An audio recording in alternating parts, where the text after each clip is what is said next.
So ayan, another tutorial tayo kung paano nga ba talaga mag-upload ng video sa ating mga TikTok account. Unang gagawin, pupunta muna tayo dyan sa may TikTok account. Yan yung icon na yan, pipindutin mo lang yung icon na yan at pagkatapos may lalabas sa baba na plus sign. So pipindutin mo yung plus sign na yan at kapag napindot mo yung plus sign na yan, may lalabas din naman po dito sa may kanto na naman, sa may sulok, yung gallery na yan. So ibig sabihin, dadaling ka dun sa may gallery mo na yan at pipili ka ng picture o kaya video na yan. Halimbawa, ito yung napili ko ngayon. Huwag mo munang pindutin yung next kasi baka sakaling mayroon ka pang ayos sa video mo na yan. Kapag nakagantong style, so pwede ka pa mag-ayos dyan. Pero kung okay na yung video mo na yan, pwede mo na pong ilagay dito. Tapos ang gagawin mo dito, pupunta ka sa may taas, maglalagay ka dito ng 5 hashtag. Hashtag na talagang maraming kumukuha, gumagamit para mas visible naman yung item mo na yan. Halimbawa, hashtag brown table, ayan. So 5 dapat ang nakalagay dyan.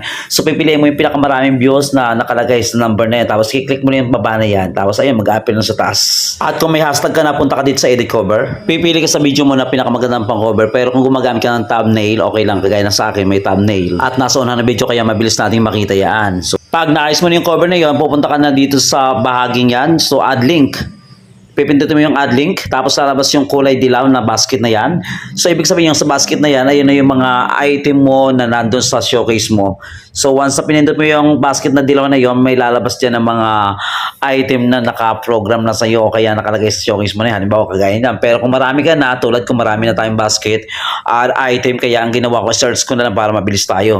At ayun, halimbawa na-search mo na yung round table na yon, so may lalabas na dyan. At ayun na nga, pag lumabas na yung item mo na yan, kagaya niyan, so i-click mo yung add, yung kulay pula, i-add mo na yan para papasok na yung link doon sa yung ginawang video na yon. So automatic na kagad dyan at antayin magkulay green. Pagkatapos i-click mo yung add sa baba, ayan, so add na yan. So automatic mag-add na yan.